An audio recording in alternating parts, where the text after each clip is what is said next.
Hello, this is PJ Kirkpatrick from Locate, and welcome to Locate Academy. Today we're going to demonstrate adding a color palette from the Spectrum database. Let's get started. In the middle of the program window, you can see a Spectrum database, and there's nothing in there right now.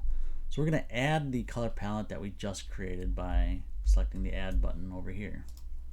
Select Add.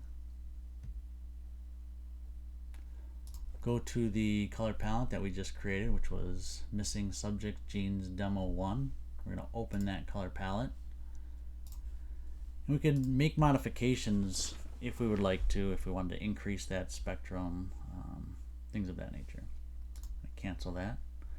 The reason we added this additional step in there is that in the future we do plan to add a color spectrum database. So if we don't have an image that the person of the missing person or object, we'll have a database of clothing and other types of information as we progress. So now that we have the color palette in place, our file structures in place, we can now start the analysis.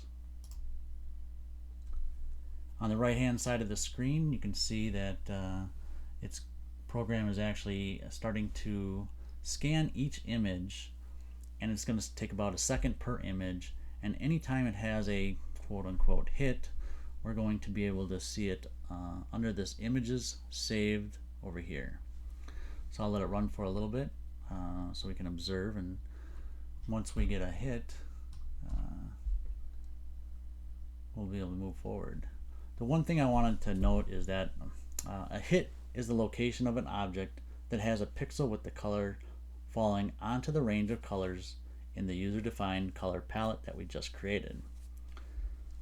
So we can see this, the image is saved, we have a hit, and now we can actually move to the viewer window so we can analyze the hit that the program has identified.